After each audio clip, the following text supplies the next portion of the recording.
In May of 2011, I was able to visit San Francisco, California.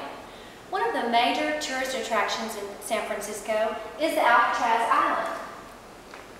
Alcatraz Island is located in the San Francisco Bay, 2 miles from the Golden Gate Bridge. It's also known as the Rock. In the 1800s, it was a military base, and during the Great Depression, the U.S. Army was forced off of the island due to it was too expensive to import food and supplies. Everything had to be transported by boat. Alcatraz became the first maximum security penitentiary in America. The troublemakers at the other prisons were sent to Alcatraz for bad behavior. Some of the prisoners are here. Al Scarface Capone, Alvin Creepy Carpus, and Robert Bergman Stroud were among the notorious prisoners. Alcatraz Island was ideal for prisoners because it was isolated. The waters of the San Francisco Bay were very cold, so it made escapes very difficult for the prisoners because they could die from the hypothermia. Daily life in the prison was harsh. Recreation and family visits had to be earned by hard work. Here's a picture that I actually took of the rec yard. Punishments included hard labor, wearing a 12-pound ball and chain, lockdowns where prisoners were kept in solitary confinement with only bread and water. I have a picture of here, me and my son in the hole, which is what it was referred to. This was solitary confinement. I walked in this hole for about 5 seconds and felt an overwhelming creepiness. You could definitely see someone losing their mind in this hole.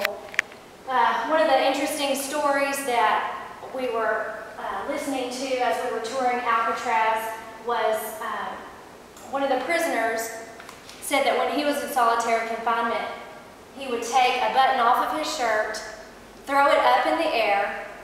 Let me tell you, this was pitch dark. And he would throw it up in the air, get on his hands and knees, and crawl around and try to find the button. And he said that was the only way that he could stay from getting insane. And because he was in there so secluded, so isolated, so dark, and so gloomy. And he played that game several times until it was time to come out. There were 14 escape attempts by over 30 prisoners. Most were caught, several were shot. Here is a picture of a prison cell. It's 5 foot by 9 foot. A tiny space, just big enough for a little cot, a tray, a sink, and a toilet. Here is a picture of one of the escape attempts. 3 men decided that they could chip off the concrete of this wall behind this vent. They were able to gather supplies over a 2 to 3 year period. They worked on chipping off behind the vent, and they cover it back up were able to get paint from the art room and etc. They ended up fitting through this tiny vent into the utility corridor where no one monitored. And they were able to go up into the roof, or into the utility and out the roof, and they escaped. Their bodies have never been found.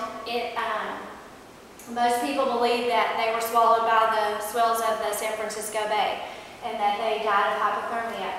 But that's still a mystery. No one knows. No one ever found their bodies, so we don't know if they ever, if they died or if they ever became free. In 1963, it was too expensive to operate because supplies brought in by the boat. The island had no source of fresh water, and almost 1 million gallons of water had to be shipped in each week.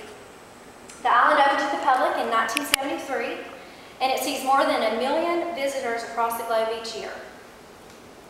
In conclusion, I found Alcatraz Island to be very interesting. I enjoyed visiting Alcatraz and was captivated by its history. I enjoy now researching and looking at photos and saying, oh wow, I've been there. But I hope you have enjoyed these interesting facts, and maybe one day you'll be able to visit Alcatraz Island.